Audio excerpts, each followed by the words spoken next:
Merry Christmas, everybody! This is a very fun time of the year because specifically this year, today marks the day before the 2017 World Junior Championships. This year, like many years, USA is going to be a big competitor, and they even had a really hard time making the roster cuts and even cut out some really good players this year, as usual, but out of the 23 guys, I chose 3 particular ones that I wanted to talk about because I could probably ramble on about 23 players, but I chose not to because I don't really want to make a 45-minute video about that. So first I'm going to start off with the goaltenders, and the goaltender that I chose is Joseph Woll.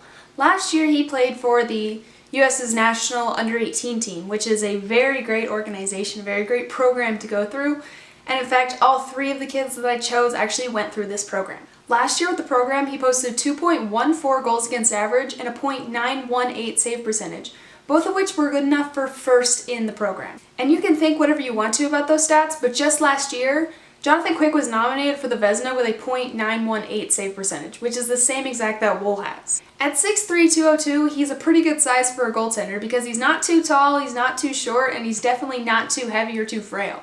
As for defensemen, I chose Adam Fox, who had 59 points last season, 50 of which were assists and 9 were goals. And no matter who you are, those are some pretty good numbers. While I would have preferred a few more of those to be goals, he's definitely a good puck-moving defenseman and can definitely get those pucks where they need to be. At 5'10", 187, I really don't know what to expect out of this kid.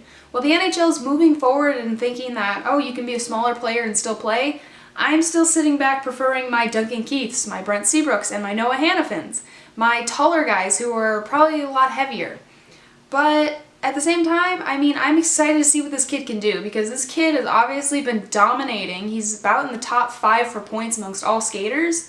So I don't think his size is really affecting him that badly. So it'll be exciting to see what he does against bigger teams like Russia or Sweden. Despite being typically a sucker for defensemen, the person that I am most excited for out of this tournament is my forward that I picked, and that is Clayton Keller, who is going to be a future Coyote. This kid got 107 total points last season, which was in itself completely incredible, and I continuously look at that stat and think about how is this possible? How is this kid so good? But then I look back and I realize that it's not Patrick Kane who's leading the all-time points in the development squad anymore, no, it's Clayton Keller who is now leading. He beats out guys like Patrick Kane and Phil Kessel. He is better than all of them. He has more points with this program in the same amount of time as them. This kid is for real. I've personally looked over and looked at some of the footage of him playing in different games, and I've analyzed his play, and I've actually written a few articles about it because I was super excited after the draft, after the Coyotes drafted him.